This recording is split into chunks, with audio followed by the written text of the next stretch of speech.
Bonjour, bienvenue dans la série sur la mécanique quantique.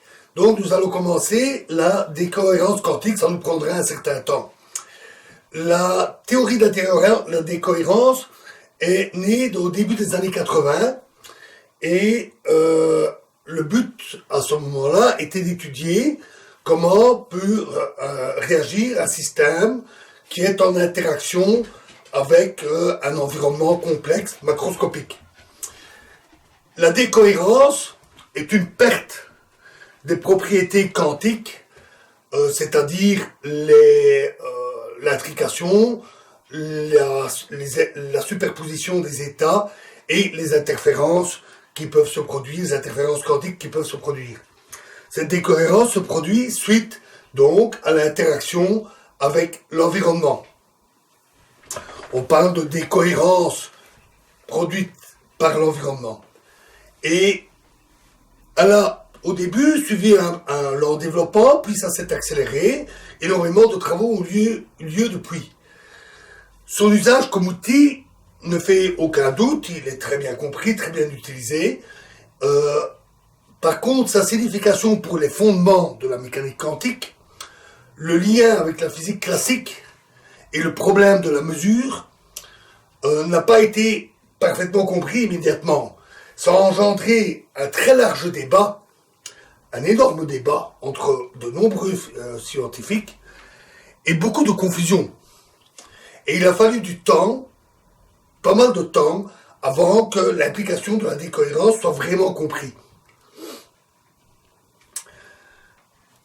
Jusque-là, jusqu'à la naissance de la théorie, et même encore un peu après, la plupart des expériences physiques sur des systèmes quantiques se faisaient sur des systèmes isolés, sur une courte période de temps. Ils n'étaient pas soumis au phénomène de décohérence. Et l'importance de la décohérence était mal perçue et surtout mal comprise. Pour certains physiciens, ils estimaient que la décohérence apportait la réponse à un problème ancien, celui de la réduction de la fonction d'onde, et que donc la décohérence résolvait totalement le problème de la mesure. C'était le cas de Anderson, de Zurek, au moins au début, d'Espagna, d'Oletta. D'autres étaient plus prudents et disaient qu'il était peut-être prématuré de dire cela, peut-être abusif. C'était le cas de Gauss, de Kiefer, de Adler, de Baccalioppi aussi. D'autres encore ont assez vite compris la signification d'un résolvant, de la décohérence, et qu'on ne résolvait seulement qu'une partie du problème. C'était le cas de Zé, Dr Zé, et de Zurek après, quand il a mieux compris de quoi il s'agissait, et ils ont notamment parlé du fait qu'il y avait beaucoup de confusion. Alors, revenons sur le problème de la mesure. On a un système qui est dans un état quantique, avec des états de base, disons 1 et 2.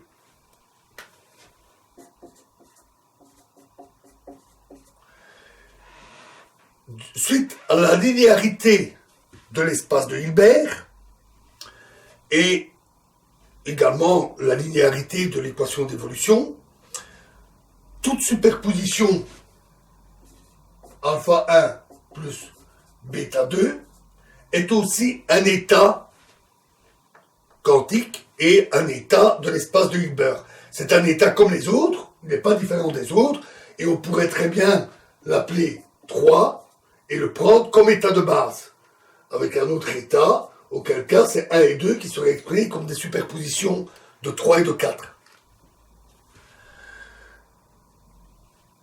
Cela a été intensivement vérifié sur les systèmes microscopiques par des milliers d'expériences qui ont pu vérifier toutes ces propriétés quantiques et les effets de cette superposition. On peut même parler de millions d'expériences si on inclut toutes les applications qui se sont répandues, qui sont même dans les systèmes commerciaux que nous achetons. Mais il faut bien dire, dans la vie courante, on n'observe pas cela. Pour des systèmes macroscopiques, des gros objets, comme moi, comme ma chaise, comme la caméra, on n'observe pas cette superposition d'états. Un livre tel que celui-ci, est là, ou si je le prends, je peux le mettre là, mais il sera soit là, mais pas les deux à la fois. On n'observe jamais ces superpositions pour des systèmes macroscopiques.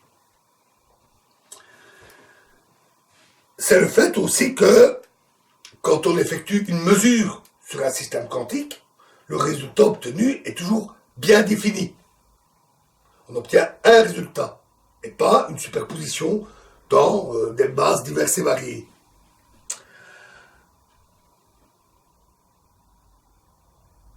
C'est donc le problème de passer du monde quantique au monde classique. Y a-t-il une différence fondamentale entre les deux, ou peut-on expliquer la physique classique, le monde classique, à partir du monde quantique? Puisqu'après tout, la chaise, la caméra, le livre, moi, nous sommes tous formés d'atomes, obéissant à la mécanique quantique. Donc la physique classique devrait pouvoir découler de la mécanique quantique. Comment, pour les systèmes macroscopiques, sélectionner les quelques états classiques? Disons que 1 et 2, c'est la position pour le livre. Il peut avoir une position 1 et une position 2, ou une position 2, mais pas des états superposés. Dans l'espace de Hilbert, il y a infiniment plus d'états qu'on en observe dans les systèmes macroscopiques à notre échelle.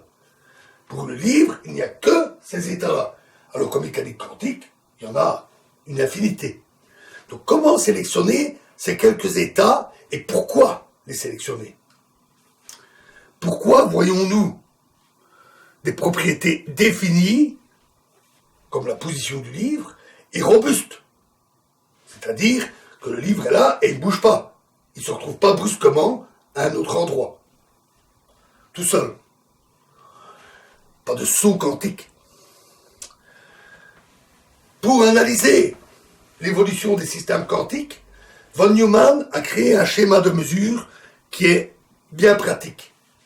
Ça consiste à partir d'un système S et d'un appareil de mesure, et de dire que la mesure se décompose en 3 étapes. Il y a d'abord le système et l'appareil de mesure séparés, puis le système et l'appareil en interaction, et enfin la réduction de la fonction d'onde qui nous donne un résultat bien défini. Prenons un exemple. Supposons une particule qui a, c'est le système S, qui a toute une série d'états de base Sn. Alors pour simplifier, ça se généralise à un nombre quelconque d'états de base, prenons juste 2 états de base, comme on le fait souvent. X1 et X2, 2 positions. J'aurais pu choisir une autre base, par exemple une base impulsion, P1, P2, qui correspond à des ondes totalement délocalisées, avec un grand nombre de positions, mais ici, on considère juste 2 positions, 2 impulsions. Ça suffit à notre propos. On a donc le système, la particule, qui est dans un état superposé, alpha x1 plus bêta x2, quelconque. L'appareil, lui, a comme état AR, qui est l'état repos. Il n'y a pas encore eu d'interaction. Donc, l'état de la particule fois l'état AR. Et ce système évolue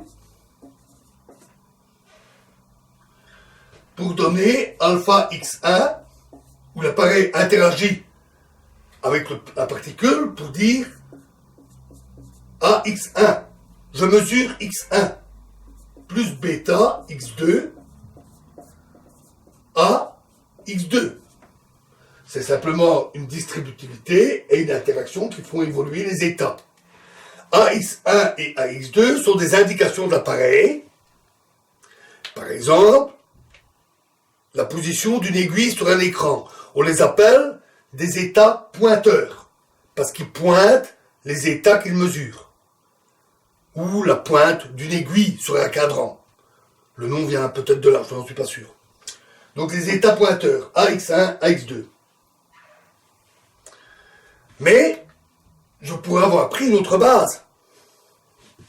Ceci est égal à un certain coefficient alpha prime, P1, l'autre base, AP1, plus bêta prime, P2, AP2.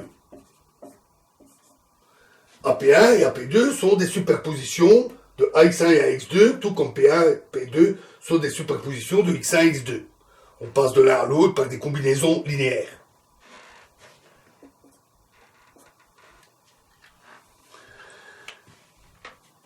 Ce résultat appelle à deux commentaires. D'abord le premier. AX1, AX2. Mais le fait est que l'appareil se retrouve ainsi dans un état superposé. Un état quantique superposé. Donc, il va y avoir un phénomène de réduction de la fonction d'onde qui fait qu'on obtient au final, par exemple, X1 à X1, avec une probabilité donnée par alpha, ou carré d'alpha plutôt. Et donc, il y a réduction dans un des deux états, X1 à X1. Ça, c'est la première chose. On n'observe jamais l'appareil dans un état superposé, une aiguille qui indique deux positions en même temps. Tout comme le livre, qui n'est jamais à deux endroits en même temps. L'appareil est un appareil de mesure macroscopique qui n'indique qu'un résultat. Et donc, il doit y avoir une règle, une explication, une interprétation. Peut-être la simple règle de la réduction, qui nous dit, poum, ça se réduit dans cet état-là.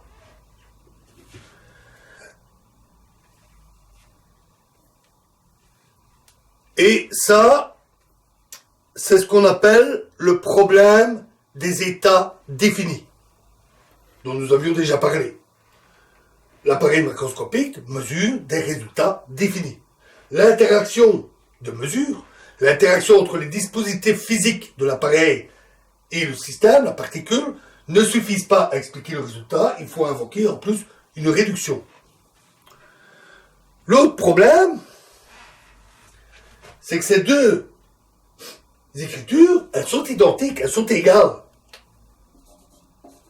On n'a fait que changer de base. C'est strictement le même état quantique. Tout à fait identique. Il est écrit différemment dans deux bases, mais c'est le même état. Et dans un espace de Hilbert, c'est un espace vectoriel, il y a une infinité de bases de vecteurs, comme la base x1, x2 ou bien la base p1, p2, et d'un point de vue description de l'espace de Hilbert, toutes ces bases sont équivalentes. Cette forme d'écriture de l'état final n'est pas plus réelle que celle-là. On a un état qu'on peut formuler avec des bases qui sont équivalentes. Alors pourquoi cette base-là plutôt que celle-là? Pourquoi n'y a-t-il pas réduction dans cette base-là, P1 à P1? Sauf que l'appareil n'a pas été conçu pour ça. AP1 est une superposition des deux positions. Et on n'observe jamais une superposition des deux aiguilles, d'aiguilles en deux positions. Donc c'est cette base-là qui est sélectionnée. Mais on pourrait avoir aussi conçu un autre appareil qui mesure P1 et P2, et qui donc, cette fois-ci, c'est cette base-là qui serait sélectionnée, alors que ces états sont strictement identiques. N'oublions pas aussi que la physique du phénomène, c'est dans cette évolution-là. L'évolution vers cet état intriqué. Parce que, intriqué, où la particule et l'appareil sont intriqués. Parce que c'est l'interaction physique entre les particules et l'état qui font qu'il évolue de cette manière vers les états pointeurs. Et la réduction, en elle-même, ne fait pas intervenir les mécanismes internes de l'appareil de mesure. Et donc, dans ce résultat, l'appareil, il ne remplit plus son rôle. Il est censé mesurer la position, mais en fait, dès qu'on mesure une propriété, il s'intrigue avec tous les états de la propriété, et même avec toutes les propriétés. L'appareil ne mesure plus rien. La réduction devient indispensable, selon une règle qui peut sembler arbitraire, les probabilités. Et en plus, il y a une sélection de la base dans laquelle le système se réduit.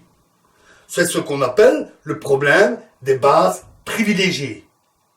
Il y a donc deux aspects, les états définis et la base privilégiée. Toutes les bases sont équivalentes dans l'espace de Hilbert, mais pas pour le monde macroscopique. Dans le monde macroscopique, certaines bases semblent privilégiées par rapport à d'autres. Par exemple, le livre est à une position bien précise. Mais la position n'est qu'une base parmi d'autres. Pourquoi celle-là? Notons que c'est parfois oublié. Dans la littérature ou certains auteurs, parfois quand ils parlent du problème de la mesure, s'ils en parlent, ils parlent essentiellement du problème des états définis. Le problème de la sélection des bases privilégiées est souvent passé à la trappe, ou oublié, ou sous-estimé. Mais il est important. Et dans les attitudes des auteurs, des physiciens vis-à-vis de la décohérence, c'est là que s'est située la confusion. Il y a deux aspects. Et on verra que la décohérence en résout un, les bases privilégiées, mais qu'elle ne résout pas l'autre, les états définis.